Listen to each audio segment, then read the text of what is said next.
إن الحمد لله نحمده ونستعينه ونستغفره ونعوذ بالله من شرور أنفسنا ومن سيئات أعمالنا من يهده الله فلا مضل له ومن يضلله فلا هادي له وأشهد أن لا إله إلا الله وحده لا شريك له وأشهد أن محمدا عبده ورسوله أما بعد فإن خير الحديث كتاب الله وخير الهدي هدي محمد صلى الله عليه وسلم وشر الأمور محدثاتها وكل محدثة بدعة وكل بدعة ضلالة وكل ضلالة في النار فأعوذ بالله السميع العليم من الشيطان الرجيم بسم الله الرحمن الرحيم يا أيها الناس اتقوا ربكم الذي خلقكم من نفس واحدة وخلق منها زوجها وبث منهما رجالا كثيرا ونساء واتقوا الله الذي تساءلون به والأرحام إن الله كان عليكم رقيبا يا أيها الذين آمنوا اتقوا الله حق تقاته ولا تموتن إلا وأنتم مسلمون يا أيها الذين آمنوا اتقوا الله وقولوا قولا سديدا يصلح لكم أعمالكم ويغفر لكم ذنوبكم ومن يطع الله ورسوله فقد فاز فوزا عظيما. برادران اسلام، اسلامی ماں اور بہنوں، ساری تعریفیں، کبریائی، بزرگی، بڑائی، عز و شرف، جاہ و جلال صرف اس اللہ رب العالمین کے لیے لائق و زیبا ہے جس نے ساری مخلوقات کو پیدا کیا، جس نے ساری کائنات کو پیدا کیا. اس کے بعد لاکھوں کروڑوں درود و سلام نازل ہو تمام انبیاء کرام پر، خصوصاً میرے اور آپ کے پیارے نبی محمد الرسول اللہ صلی اللہ علیہ وسلم پر، جن کی محنتوں اور کوششوں سے آج دین اسلام ہم تک پہنچا ہے. حضرات، میں آپ کے سامنے جس موضوع کو لے کر کھڑا ہوا ہوں وہ موضوع ہے ذرا غور سے سننے اور سمجھنے کا. دنیا میں اللہ رب العالمین نے انسان کو جو پیدا کیا ہے، ماں باپ اور اولاد کی شکل میں پیدا کیا ہے. ہر انسان کے ماں باپ ہیں، اولاد ہیں، اور یہ جو ماں باپ، والدین اور اولاد ہیں، دنیا میں نیکیاں کرتے ہیں اور گناہ بھی کرتے ہیں. میں جس موضوع کو آپ کے سامنے پیش کرنا چاہتا ہوں وہ یہ ہے کہ ماں باپ اور اولاد جو اعمال کرتے ہیں، والدین جو عمل کرتے ہیں اور اولاد جو عمل کرتے ہیں، اعمال کے ایک دوسرے کا اثر، والدین جو عمل کریں گے اس کا اثر بچوں پر کیا ہوتا ہے، اور اولاد جو عمل کرتی ہے اس کا اثر ماں باپ پر کیا ہوتا ہے. اس سلسلے میں کچھ اہم اور ضروری باتیں میں آپ کے سامنے پیش کرنے کی کوشش کروں گا. سب سے پہلی بات تو یہ ہے کہ اللہ رب العالمین نے قرآن مجید میں فرمایا، من عمل صالحا من ذکر او انثى وهو مؤمن فلنحيينه حیاتا طیبہ، کہ جو بھی آدمی کوئی بھی نیک عمل کرتا ہے، چاہے وہ مرد ہو یا عورت، نیکی کرتے ہیں مرد ہو یا عورت، فلنحيينه حیاتا طیبہ، ایمان کی حالت میں وہ جو بھی نیکی کریں گے، اللہ نے فرمایا کہ ہم انہیں دو جگہ پر دو مرتبے اچھا بدلہ دیں گے.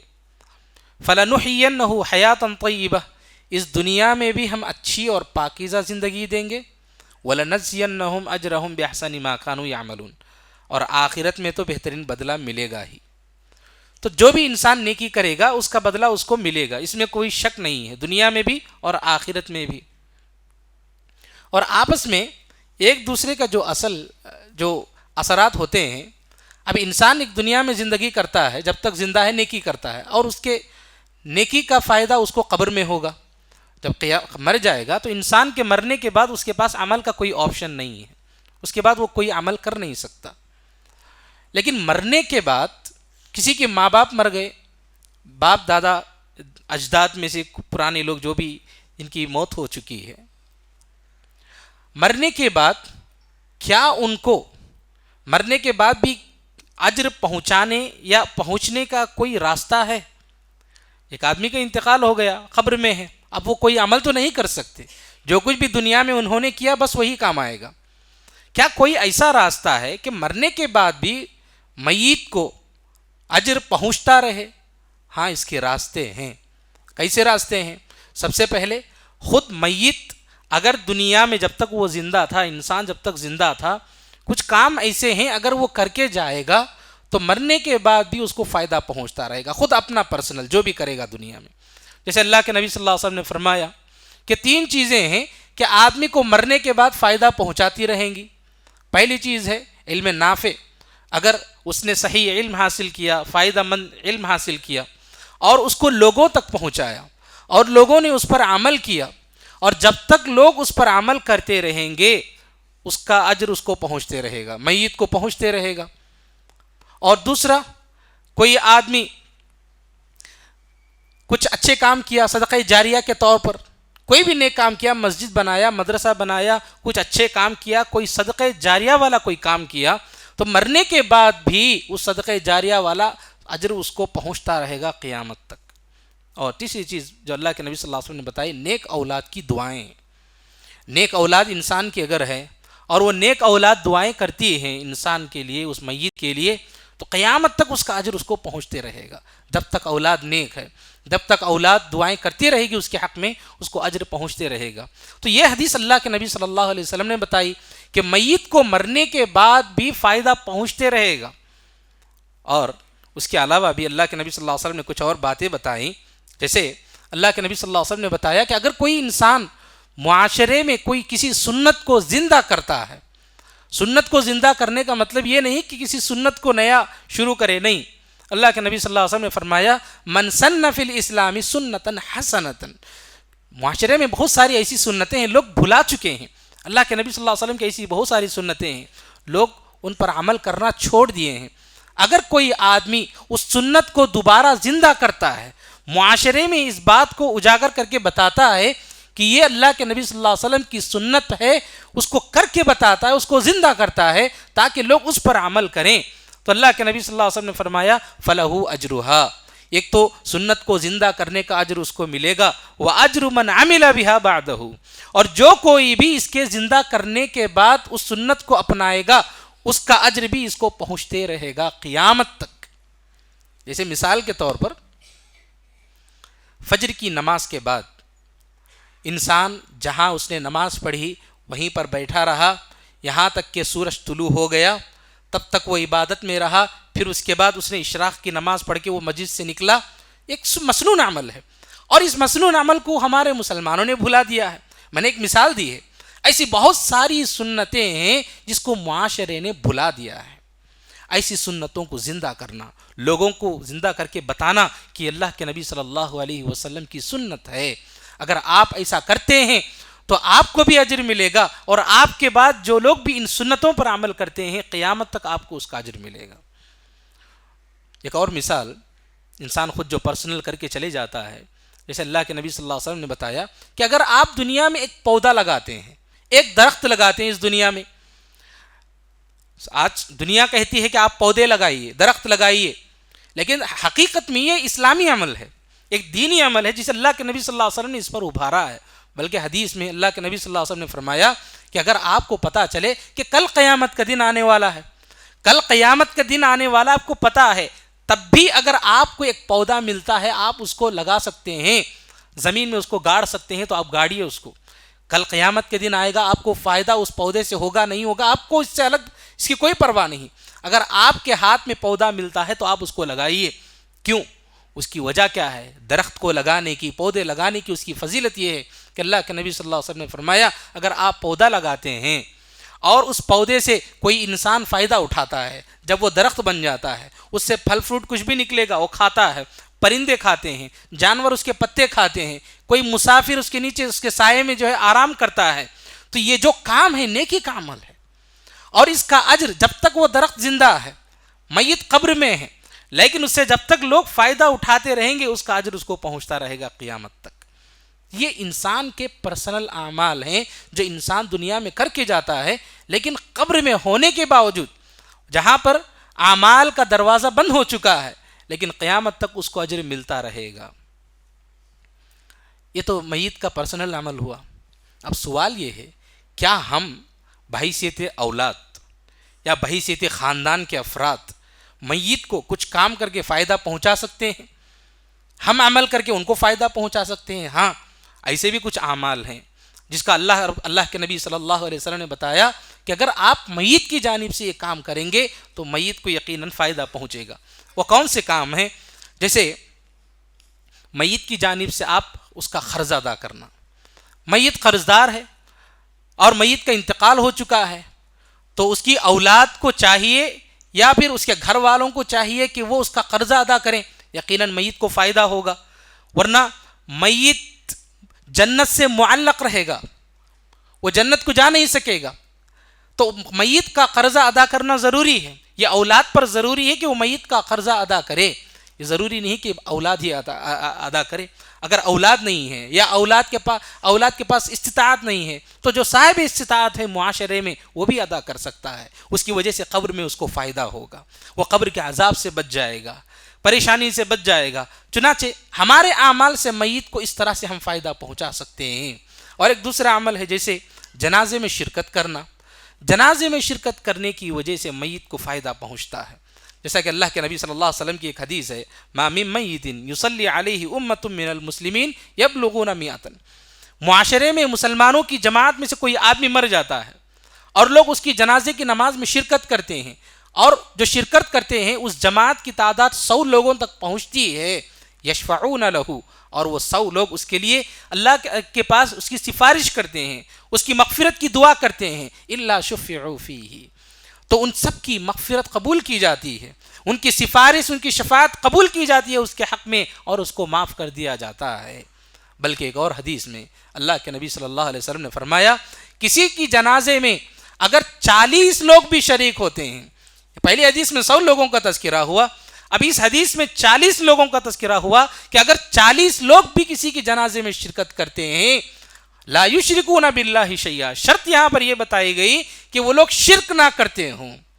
جو لوگ شرک نہیں کرنے والے لوگ ہیں، موحدین ہیں، توحید کو اپنانے والے، ایک اللہ کی عبادت کرنے والے، اگر 40 حضرات کی ایک جماعت بھی کسی کے جنازے میں شرکت کرتی ہے اور اس کے لیے مغفرت کی دعا کرتی ہے تو اللہ رب العالمین ان کی سفارش کو قبول کرتا ہے، اس میت کو معاف کر دیتا ہے. یہ اللہ کے نبی صلی اللہ علیہ وسلم نے بتایا.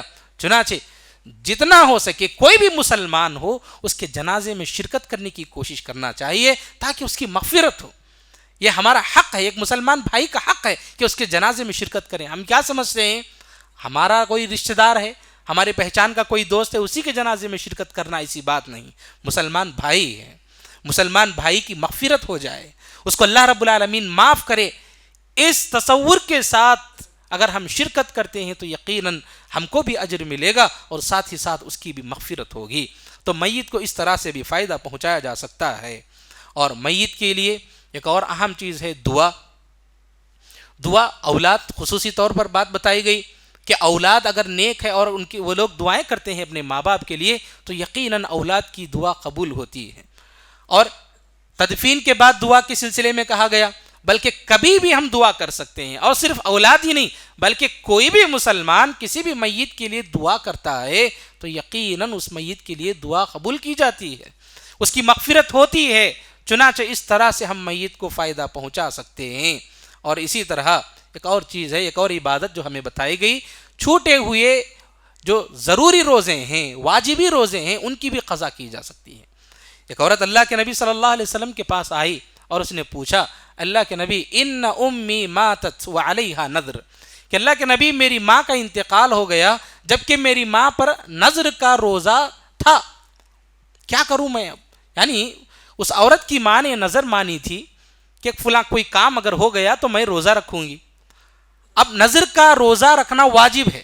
مثال کے طور پر کوئی آدمی اگر نظر مانتا ہے کہ اللہ اگر میری فلاں بیماری مجھ سے ختم ہو گئی، مجھے شفا مل گئی، یا کاروبار میں مجھے فائدہ ہوا، میں کسی مصیبت سے بچ گیا تو میں اتنے دن کے روزے رکھوں گا، 2 دن کے روزے رکھوں گا. مثال کے طور پر کسی نے نظر مانی، جب اس کی وہ بلا ختم ہو جائے، پریشانی ختم ہو جائے تو نظر کے یہ روزے رکھنا واجب ہے، اس کے لیے اس کے پاس کوئی آپشن نہیں ہے. تو اس عورت پر واجب تھا نظر کا روزہ، وہ قضا نہیں کر پائی، اس سے پہلے ہی موت ہو گئی. تو تو اس عورت نے پوچھا اللہ کے نبی کیا میں میری ماں کی جانب سے روزے رکھوں؟ تو اللہ کے نبی صلی اللہ علیہ وسلم نے فرمایا کہ ہاں تم روزے رکھو۔ تو اس طرح سے اگر قضا کے روزے اگر بچے ہوئے ہیں، فرض روزوں کے سلسلے میں بھی اہل علم نے کہا کہ اگر ماں باپ کے اگر فرض روزے اگر کچھ چھوٹ گئے ہیں، ان کی قضا باقی ہے، تو علماء کرام نے اس حدیث کو رکھ کر بتایا کہ من مات وعلیہ صیام صام عنہ ولیہ، کہ اگر کسی میت پر فرض روزے باقی ہیں جن کی قضا کرنا ضروری ہے، قضا باقی ہے، تو اس کا جو ولی ہے، باپ ہے، ماں ہے، بھائی ہے، دادا ہے، جو بھی ہے اس کا ولی ہے، وہ اس کے روزے رکھے گا تو ان کی جانب سے وہ قضا ہو جائے گی۔ چنانچہ یہ اعمال ہیں جو ہم اپنی جانب سے میت کو فائدہ پہنچانے کے لیے کر سکتے ہیں۔ بلکہ ایک عورت آئی اور اس نے پوچھا اللہ کے نبی کیا میں میری ماں کی جانب سے حج کروں؟ تو اللہ کے نبی صلی اللہ علیہ وسلم نے فرمایا حجی عنہا، ہاں تم کرو، یہ اللہ کے نبی صلی اللہ علیہ وسلم نے بیان فرمایا۔ تو یہ بھی کیا جا سکتا ہے میت کی جانب سے۔ اور اسی طرح صدقہ و خیرات، ایک عورت آئی اور اس نے پوچھا اللہ کے نبی میری ماں کا اچانک انتقال ہو گیا، اگر موت سے پہلے اس کو ذرا سا بھی موقع ملتا، وقت ملتا، لو تکلمت تصدقت، اگر اس کو ذرا سا بھی موقع ملتا بات کرنے کا تو میری ماں ضرور وصیت کر جاتی کہ صدقہ و خیرات کرو میری جانب سے۔ اللہ کے نبی کیا میں میری ماں کی جانب سے صدقہ کروں؟ اللہ کے نبی صلی اللہ علیہ وسلم نے فرمایا ہاں تم صدقہ و خیرات کرو۔ تو صدقہ و خیرات کے ذریعے سے بھی میت کو فائدہ پہنچایا جا سکتا ہے۔ تو یہاں پر بات یہ بتائی جا رہی ہے کہ میت کو فائدہ ہم کیسے پہنچا سکتے ہیں، اور جو اعمال شریعت نے بتائے ہیں صرف انہی اعمال کے ذریعے کرنا ہے۔ شرط یہی ہے کہ میت کو ہم فائدہ پہنچانے کے لیے وہی اعمال اختیار کر سکتے ہیں جو اللہ کے نبی صلی اللہ علیہ وسلم نے بتایا، اس کے علاوہ ہم کوئی اور عمل اختیار نہیں کر سکتے۔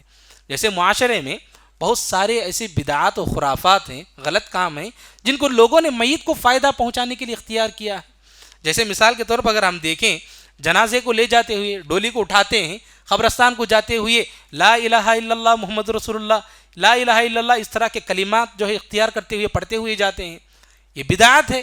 اللہ کے نبی صلی اللہ علیہ وسلم نے کبھی نہیں بتایا کہ آپ جنازے کو قبرستان کی طرف لے جاتے ہوئے آپ کلمہ پڑھیں، کبھی نہیں بتایا۔ اس سے میت کو فائدہ بھی نہیں پہنچے گا، ایک بدعت عمل ہے، اس کو اختیار نہیں کرنا ہے، اس سے کوئی فائدہ نہیں ہوتا۔ اور اسی طرح سے سورہ یاسین کی تلاوت کرتے ہیں لوگ، میت کے پاس بیٹھ کر سورہ یاسین کی تلاوت کرتے ہیں، بلکہ بعض جگہوں پر ہم نے یہ بھی دیکھا کہ یاسین کا جو نسخہ ہوتا ہے، یاسین صرف سورہ یاسین کی جو کتاب ہوتی ہے، میت کے سینے پر رکھ کر اس کو قبر میں دفن کر دیتے ہیں، سمجھتے ہیں کہ اس سے اس کی مغفرت ہو جاتی ہے۔ ایک بدعتی عمل ہے، اس سے میت کو کوئی فائدہ نہیں ہوتا ہے۔ اور اسی طرح سے فاتحہ خوانی کرتے ہیں، قبر کے پاس جا کر سورہ فاتحہ کی تلاوت کرنا، یہ ایک بدعت عمل ہے، اس سے میت کو کوئی فائدہ نہیں ہوتا۔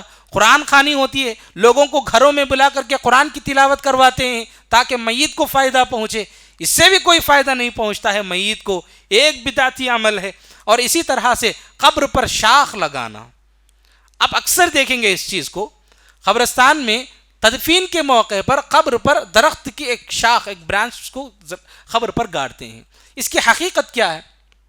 حقیقت یہ ہے کہ اللہ کے نبی صلی اللہ علیہ وسلم ایک مرتبہ جا رہے تھے، اللہ کے نبی صلی اللہ علیہ وسلم اپنے سواری سے اترے تو نبی صلی اللہ علیہ وسلم نے فرمایا کہ یہاں پر ان دونوں قبر والوں کو عذاب ہو رہا ہے۔ تو اللہ کے نبی صلی اللہ علیہ وسلم نے ایک شاخ لیا، ایک درخت کی ایک شاخ کو اس کے دو ٹکڑے کر دیے اور دونوں پر گاڑ دیے، اور کہا اللہ کے نبی صلی اللہ علیہ وسلم نے کہ ایک قبر والے کو غیبت کرنے کی وجہ سے عذاب مل رہا ہے اور دوسرے کو پیشاب سے پاک نہ ہونے کی وجہ سے عذاب مل رہا ہے۔ میں نے جب یہ گاڑ دیا ہے، جب تک یہ شاخیں سوکھ نہیں جاتی تب تک ان قبر والوں کے عذاب میں تخفیف ہوگی، کمی ہوگی۔ یہ اللہ کے نبی صلی اللہ علیہ وسلم نے بتایا۔ یہ جو عمل تھا یہ صرف اللہ کے نبی صلی اللہ علیہ وسلم کے لیے خاص تھا کہ اللہ کے نبی صلی اللہ علیہ وسلم کو وحی کے ذریعے بتایا گیا کہ ان دونوں قبر والوں کو عذاب ہو رہا ہے۔ اللہ کے نبی صلی اللہ علیہ وسلم کو براہ راست نہیں معلوم تھا، وحی کے ذریعے بتایا گیا کہ آپ ان دونوں کو جو قبر کا عذاب ہو رہا ہے آپ برانچز لگائیے تو قبر میں جو عذاب ہو رہا ہے ان کی تخفیف ہو سکتی ہے، کمی ہو سکتی ہے۔ یہ اللہ کے نبی صلی اللہ علیہ وسلم کے لیے خاص عمل تھا، ایک معجزہ تھا۔ اب آج کل ہر کوئی قبر پر جو شاخ لگاتا ہے، کیسے ہم کو معلوم کہ اس قبر والے کو عذاب ہوگا کہ نہیں ہوگا؟ ہم کو تو نہیں معلوم، پھر کیسے ہم لگا سکتے ہیں؟ اور اس واقعے کے علاوہ ہم اللہ کے نبی صلی اللہ علیہ وسلم سے عمومی طور پر جب بھی تدفین کے لیے اللہ کے نبی صلی اللہ علیہ وسلم جاتے، قبر پر شاخ لگانے کا ہمیں کوئی ثبوت نہیں ملتا۔ اور نہ صحابہ کرام سے ہمیں اس کا ثبوت ملتا ہے قبر پر شاخ لگانے کا. چنانچہ قبر پر شاخ لگانے کا یہ جو عمل ہے اس کا کوئی ثبوت نہیں ہے، اس سے میت کو کوئی فائدہ نہیں پہنچتا ہے. اس سلسلے میں یہ بات بھی جو ہے واضح ہو جانی چاہیے. اور اس کے علاوہ لوگ 40واں کے نام سے ایک بدعتی عمل کرتے ہیں کہ میت کو فائدہ پہنچے گا، حقیقت میں اس سے کوئی فائدہ نہیں پہنچتا. اور اس کے علاوہ عاشورہ کے دن بھی لوگ مختلف کچھ کام کرتے ہیں میت کے لیے، اس سے بھی کوئی فائدہ نہیں. خصوصیت کے ساتھ 15ویں شعبان کو جو کچھ بھی تماشے ہوتے ہیں آپ تو سب جانتے ہیں کہ 15ویں شعبان کی رات کو یہ لوگ کیا کیا کرتے ہیں. قبرستان جاتے ہیں، گھروں کو چراغاں بناتے ہیں، پورا روشن کرتے ہیں، حلوے بناتے ہیں، مختلف قسم کے بلکہ شرکیہ کام بھی لوگ کرتے ہیں.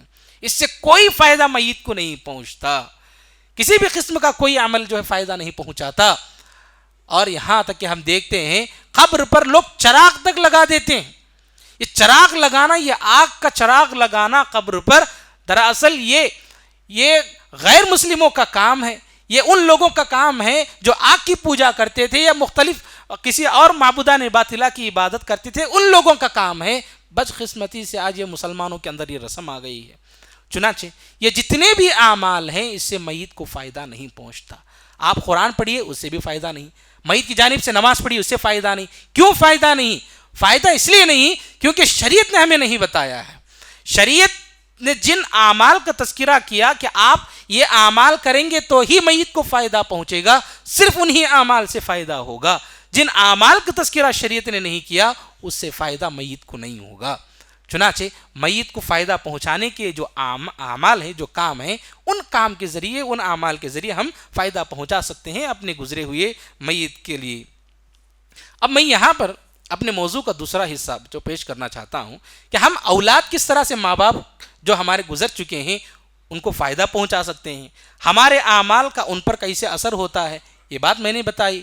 اب میرے موضوع کا دوسرا پہلو ہے کہ ماں باپ کا یا ہمارے آباء و اجداد نے جو نیکیاں کی ہیں یا جو گناہ کیے ہیں، کیا اس کا اثر بھی بچوں پر پڑتا ہے؟ ہاں پڑتا ہے. نیکیاں کرنے کا اثر بھی، ماں باپ کی نیکیوں کا اثر بچوں پر پڑتا ہے، ماں باپ کے گناہوں کا اثر بچوں پر پڑتا ہے. اللہ کے نبی اللہ رب العالمین نے قرآن مجید میں جو بتایا، من عمل صالحا من ذکر او انثى، کہ جو بھی انسان چاہے مرد ہو یا عورت نیک اعمال کرتا ہے، فلنحینہ حیاتا طیبہ وہو مؤمن، ایمان کی حالت میں فلنحینہ حیاتا طیبہ، تو ہم اس کو بہترین زندگی دیں گے، پاکیزہ زندگی دیں گے. پاکیزہ زندگی میں اس کو بھی اچھی زندگی ملے گی، اس کے اولاد کو بھی اچھی زندگی ملے گی. چنانچہ ماں باپ کے اعمال کا اثر بچوں پر پڑتا ہے. میں مثال کے طور پر یہ مثال پیش کرنا چاہوں گا کہ آپ موسیٰ علیہ السلام اور خضر علیہ السلام کا واقعہ اچھی طرح سے جانتے ہیں کہ موسیٰ علیہ السلام خضر علیہ السلام کے ساتھ گئے، راستے میں سفر میں تھے، مختلف جگہوں پر گئے اور خضر نے کہا کہ آپ میرے ساتھ نہیں رہ پائیں گے، آپ صبر نہیں کر سکتے، آپ چلے جائیے. تو ان میں سے ایک واقعے کا ایک حصہ وہ یہ ہے کہ دونوں مل کر ایک بستی کو گئے.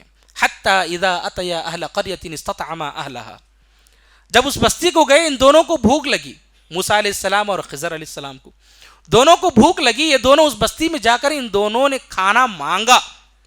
اس زمانے میں ہوٹل کا سسٹم نہیں تھا کہ آپ جاؤ پیسے دو اور ہوٹل سے کھانا کھاؤ. اس زمانے کا سسٹم یہ تھا کہ آپ کسی بستی میں جائیں، لوگ آپ کی مہمان نوازی کریں، لوگ کھلائیں تو کھائیں گے، اگر نہیں کھلائیں گے تو بھوکے رہ جائیں گے. یہی سسٹم تھا. تو ان لوگوں نے پہلے تو بستی والوں نے کھلایا نہیں، ان لوگوں نے مانگا. فَأَبَوْا أَن يُضَيِّفُوهُمَا، ان لوگوں نے انکار کر دیا کھانا کھلانے سے. مانگا تب بھی ان لوگوں نے انکار کر دیا. فَوَجَدَا فِيهَا جِدَارًا يُرِيدُ أَن يَنْقَضَّ فَأَقَامَ، دونوں نے دیکھا کہ ایک دیوار گر رہی تھی، تو خضر نے اس دیوار کو سیدھا کرنے کا ارادہ کیا اور اس دیوار کو سیدھا کر دیا. موسیٰ علیہ السلام کو بڑا عجیب معلوم ہوا کہ بستی والے تو اتنے بخیل ہیں کہ مانگنے پر نہیں کھلائے اور آپ ان کی دیوار کو سیدھا کر رہے ہیں، کم از کم اس کا اجر تو لے لیتے. لَاتَّخَذْتَ عَلَيْهِ أَجْرًا، آپ اس سے کچھ اجر تو لے لیتے. خضر نے کہہ دیا کہ آپ واپس چلے جائیے، آپ صبر نہیں کر سکتے، آپ بہت سوال کرتے ہیں. اس کے بعد جاتے وقت خضر نے موسیٰ علیہ السلام کو اس کی وجہ بتائی کہ میں نے کیوں اس دیوار کو کھڑا کیا. اس کی وجہ یہ ہے کہ یہ جو دیوار ہے اس کے نیچے دو یتیم بچوں کا خزانہ ہے. وَكَانَ أَبُوهُمَا صَالِحًا، اور ان دونوں جو یتیم بچے ہیں ان کا باپ نیک تھا اور اس نیک باپ نے ان کے لیے خزانہ رکھا تھا اس دیوار کے نیچے، اور اللہ رب العالمین کی یہ مشیت تھی، اللہ رب العالمین کا یہ ارادہ تھا کہ وہ خزانہ ان بچوں کو ملے۔ یہ ماں باپ کی نیکیوں کا اثر، ماں باپ نے جو نیکیاں کی تھیں، اللہ رب العالمین نے ان نیکیوں کی وجہ سے ان نیک باپ نے جو خزانہ رکھا تھا وہ فائدہ پہنچایا جو بچے ہیں، یتیم بچے، ان تک۔ یہاں پر عبداللہ ابن عباس رضی اللہ تعالیٰ عنہ اس آیت کی تفسیر میں بتاتے ہیں کہ یہاں پر باپ سے مراد ان دونوں بچوں کا حقیقی باپ نہیں، 7 پیڑھیاں پہلے، 7 جنریشن پہلے جو ان کا باپ تھا، یعنی باپ کا جو آپ لکڑ دادا کہیے، چکر دادا کہیے، کچھ بھی کہیے، بہت 7 جنریشن پہلے جو باپ تھا ان کے خاندان کا، اس نیک انسان کے اعمال کا اثر ان دونوں بچوں پر پڑا۔ یہ عبداللہ ابن عباس رضی اللہ تعالیٰ عنہ بتاتے ہیں۔ اس کا مطلب یہ ہوا کہ صرف ماں باپ نہیں، دادا کی جو نیکیاں ہوتی ہیں، ان کی جو دعائیں ہوتی ہیں، اس کا اثر پوتوں پر پڑتا ہے، بلکہ دادا کے جو باپ ہیں اس کی اگر کچھ نیکیاں ہیں، اچھے کام ہیں، دعائیں ہیں، تو اس کا اثر کسی بھی جنریشن میں کسی پر بھی پڑ سکتا ہے۔ یہ اللہ رب العالمین کی رحمت ہے۔ تو بتانا یہاں پر مقصود یہ ہے کہ ماں باپ کی کوئی بھی نیکیاں ہوتی ہیں تو نیکیوں کا اثر بچوں پر پڑتا ہے، یقینی معنوں میں بچوں کو فائدہ ہوتا ہے۔ اس لیے ہمیں نیکیاں اس لیے بھی کرنی ہے کہ ہمارے لیے بھی فائدہ ہو اور ساتھ ہی ساتھ ہماری اولاد کے لیے بھی فائدہ ہو، دنیا میں بھی فائدہ ہو، اور ہماری اولاد کی آخرت بھی بن جائے، اس نیت کے ساتھ بھی کرنا ہے۔ اس کے علاوہ ایک اور مثال میں آپ کے سامنے پیش کرنا چاہوں گا کہ اللہ کے نبی صلی اللہ علیہ وسلم نے ایک مرتبہ ایک مجلس میں 10 صحابہ کو جنت کی بشارت دے دی، 10 مبشرہ، 10 صحابہ کو۔ ان میں سے ایک صحابی ہیں سعید بن زید رضی اللہ عنہ۔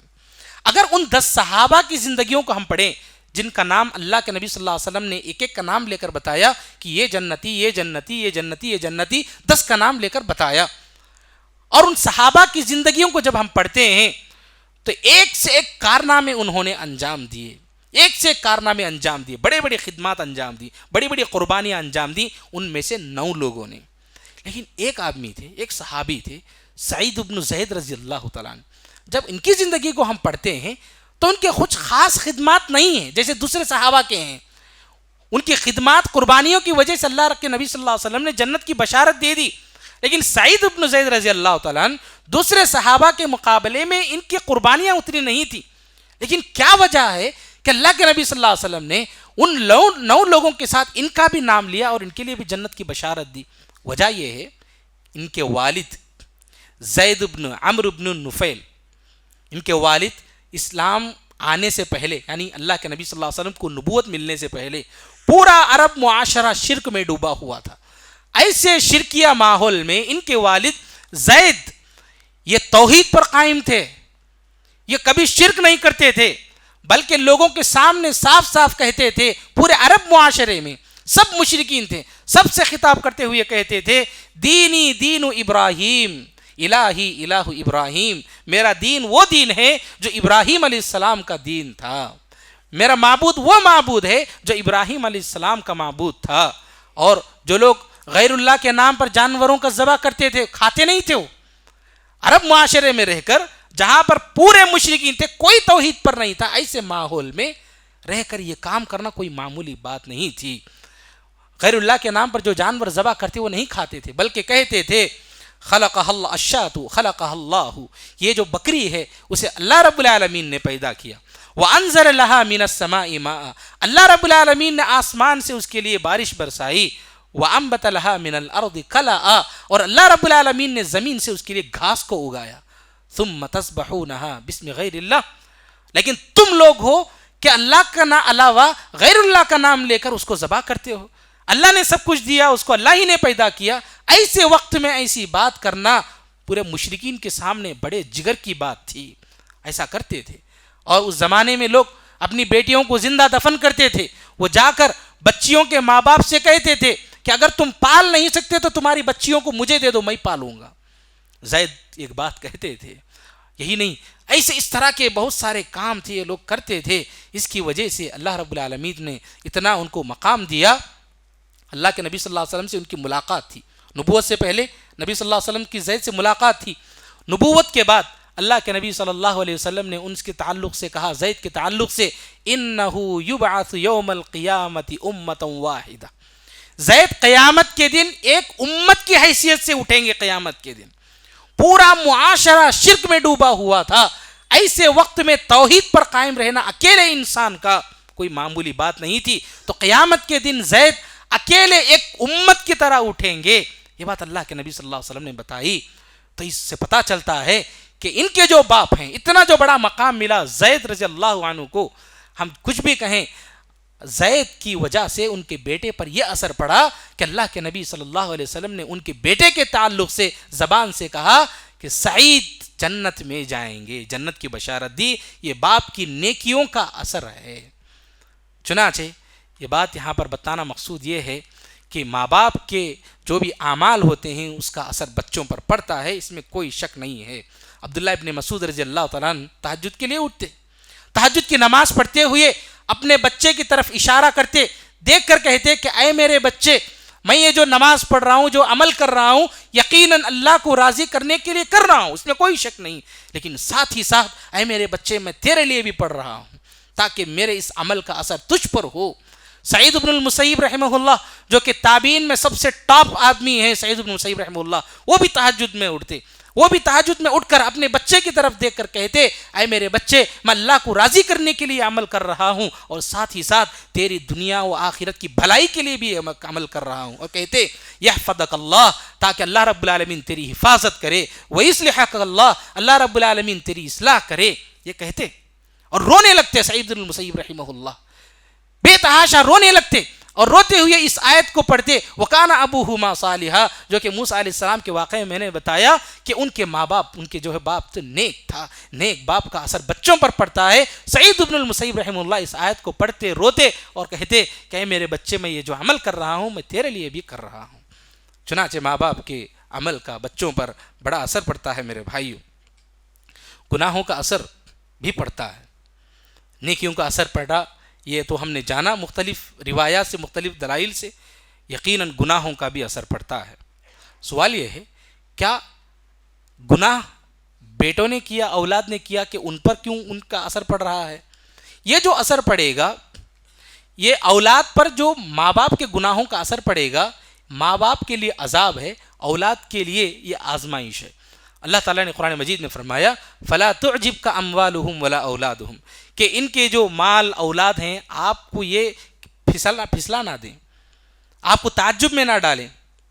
انما یرید اللہ لیعذبہم بہا فی الحیات الدنیا، اللہ رب العالمین اس مال اولاد کے ذریعے انہیں دنیا میں عذاب دینا چاہتا ہے۔ یعنی کہ کوئی بھی باپ اپنے بچے کو تکلیف میں دے کر برداشت نہیں کرے گا، تو اللہ رب العالمین باپ کی یہ جو حس ہے کہ میرے بچے کو تکلیف نہ ہو، اسی حس کے ذریعے اس کو تکلیف دیتا ہے، اس کو عذاب دیتا ہے کہ تو نے جو گناہ کیا، اللہ رب العالمین اس کے بچوں کو آزمائش میں مبتلا کرے گا، اور باپ دیکھے گا، تڑپے گا کہ میرے بچے کو تکلیف ہو رہی ہے۔ یہ جو تڑپنا ہے دراصل یہ اللہ کی جانب سے عذاب ہوتا ہے، اور اولاد کے لیے جو مصیبت ڈالی گئی وہ عذاب نہیں، اولاد کے لیے وہ آزمائش ہے۔ اگر اولاد جیسے عمومی طور پر جو آزمائشیں آتی ہے ایک مومن کی زندگی میں، ایسے ہی اس کے لیے بھی آزمائش ہے، وہ صبر کرے گا تو اس کو اچھا اجر ملے گا، اس میں کوئی شک کی بات نہیں۔ اور یہ جو اثر پڑے گا گناہوں کے، ماں باپ کے گناہوں کا اثر بچوں پر، یہ صرف دنیا میں، آخرت میں نہیں۔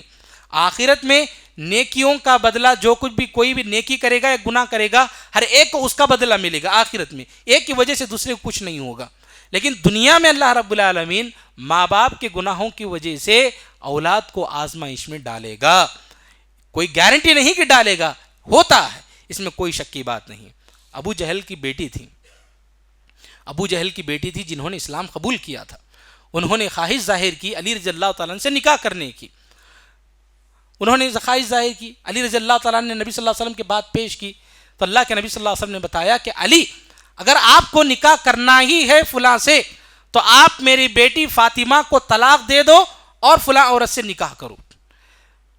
اللہ کے دشمن کی بیٹی اور اللہ کے رسول کی بیٹی ایک آدمی کے رشتہ ازواج میں نہیں ہو سکتی، ان کی کیا غلطی ہے؟ ابو جہل کی بیٹی کوئی غلطی نہیں، وہ بھی مسلمان ہے، مومن ہے، لیکن باپ کے گناہوں کا اثر کیا؟ اللہ کے دشمن کی بیٹی اور اللہ کے رسول کے دشمن کی بیٹی، اللہ کے رسول کی بیٹی دونوں ایک آدمی کے نکاح میں نہیں ہو سکتی. یہ اللہ کے نبی صلی اللہ علیہ وسلم نے بتایا. باپ کی وجہ سے بیٹی کو نقصان ہوا وہاں پر. تو اس طرح کے اثرات ماں باپ کے گناہوں کی وجہ سے اولاد کو یقیناً ہوتے ہیں، اس میں کوئی شک کی بات نہیں ہے. چنانچہ کمائی کماتے ہوئے حرام کمائی کا خیال رکھنا ضروری ہے کہ یہ حرام کمائی کی وجہ سے میری اولاد کو نقصان تو نہیں ہوگا. آدمی کو سوچ سمجھ کر حلال کمائی اختیار کرنی چاہیے. انسان کچھ بھی وہ کما لیتا ہے اور کھلانے کی کوشش کرتا ہے اولاد کو کہ زندگی بنا لوں، لیکن اس حرام کمائی کی وجہ سے ہم جو کماتے ہیں ہماری اولاد پر اثر پڑے گا، ان کی دنیا بگڑے گی، آخرت بھی بگڑ سکتی ہے. چنانچہ جتنا ہو سکے ہم حلال کمائی کے لیے کوشش کریں اور بچوں کو اچھی زندگی دینے کی کوشش کریں. ہمارے عمل کا ان پر یقیناً اثر پڑے گا. اس بات کا ضرور خیال رکھنے کی ضرورت ہے، ورنہ نقصان ہوگا. اور جو لوگ بھی ماں باپ بھی اور اولاد بھی جو بھی نیکیاں کرتے ہیں، دونوں بھی آپس میں ایک دوسرے کو سمجھاتے ہیں، ایمان کی باتیں کرتے ہیں، اچھے کام کرتے ہیں، ایسے لوگوں کے لیے ایک بڑی خوشخبری بتائی گئی ہے. خوشخبری یہ ہے، اللہ تعالیٰ نے فرمایا والذین آمنوا واتبعتہم ذریتہم بایمان الحقنا بہم ذریتہم، کہ جو لوگ بھی ایمان لاتے ہیں. ماں باپ کے سلسلے میں کہا گیا کہ جو ماں باپ بھی ایمان لاتے ہیں اور اپنی اولاد کو بھی اس ایمان کی تعلیم دیتے ہیں اور وہ اولاد ایمان پر باقی رہتی ہے، الحقنا بہم ذریتہم، جب جنت میں یہ داخل ہوں گے تو اللہ رب العالمین ان سب کو ایک فیملی کی شکل میں ایک جگہ رکھے گا. وما التناہم من عملہم من شیء، ہم کسی کے درجات کو کم نہیں کریں گے. کیا مطلب یہ ہے، عبداللہ ابن عباس رضی اللہ تعالیٰ عنہ آیت کی تفسیر میں بتاتے ہیں کہ ہر انسان کو اس کے عمل کے حساب سے جنت میں گریڈز ملیں گے. جیسے ماں باپ کا عمل زیادہ ہے تو جنت کے کچھ ہائی پوزیشن میں رہیں گے، اگر اولاد عمل میں کم ہے تو نچلی پوزیشن میں رہیں گے. اب دونوں کیسے ملیں گے؟ اللہ رب العالمین ان دونوں کو ملائے گا. کیسے ملائے گا؟ کیا اوپر والوں کو نیچے لائے گا؟ نہیں. وما التناہم من عملہم من شیء، ان کے درجات کو کم کیے بغیر نیچے جو لوگ ہیں جنت کے درجے میں ان کے درجات کو بڑھا کر کے اوپر لے جائے گا اور ان کو ایک فیملی کی شکل میں ایک جگہ رکھے گا. سبحان اللہ، یہ اللہ کی رحمت ہے. یہ اللہ بڑا غفور الرحیم ہے جو اللہ رب العالمین ان دونوں کو یعنی اولاد کو ماں باپ کو ایک جگہ جمع کرے گا. چنانچہ عمل کرتے ہوئے ہمیشہ ایک بحیثیت ماں باپ اپنے بچوں کے بارے میں سوچیں، میرے اس عمل کا میرے بچوں پر اثر پڑے گا. بحیثیت اولاد یہ سوچ کر عمل کریں کہ میرے اس عمل سے میرے ماں باپ کو کیا فائدہ پہنچے گا یا کیا نقصان پہنچے گا. یہ سوچ سمجھ کر اگر دونوں عمل کریں گے، دونوں مل کر اسٹرانگ ایمان کے ساتھ اگر زندگی گزاریں، اچھے عمل کے ساتھ زندگی گزاریں، تو یقین مانیے قیامت کے دن اللہ رب العالمین ایک فیملی کی شکل میں جنت میں اللہ رب العالمین رکھے گا. اس کا خیال رکھتے ہوئے ہمیں زندگی گزارنے کی ضرورت ہے. رب العالمین سے دعا ہے کہ اللہ تعالی ہم سب کو اس طرح سے صحیح ایمان اور صحیح عمل کے ساتھ زندگی گزارنے کی توفیق نصیب فرمائے. رب العالمین ہمارے جو مرحومین ہیں اللہ ان کی مغفرت فرمائے، اللہ جنت الفردوس میں انہیں جگہ نصیب فرمائے. اللہ ہم سب کو بھی نیک اعمال زیادہ سے زیادہ اپنے لیے کرنے اور اپنے والدین آبا و اجداد کو بھی فائدہ پہنچانے کی جو کام ہے کرنے کی توفیق نصیب فرما. رب العالمین ہم میں سے جو پریشان حال ہیں اللہ ان کی پریشانیوں کو دور فرما، جو بیمار ہیں انہیں شفا کاملہ اور عاجلہ عطا فرما. رب العالمین ہمارے مرحومین کی مغفرت فرما. اللہ جب تک زندگی دے کتاب و سنت کے مطابق زندگی گزارنے کی توفیق نصیب فرما، جب موت آئے خاتمہ بالخیر فرما. آمین واخر دعوانا الحمدللہ رب العالمین. ربنا تقبل منا انک انت السمیع العلیم وتب علینا انک انت التواب الرحیم برحمتک یا ارحم الراحمین والحمد للہ رب العالمین.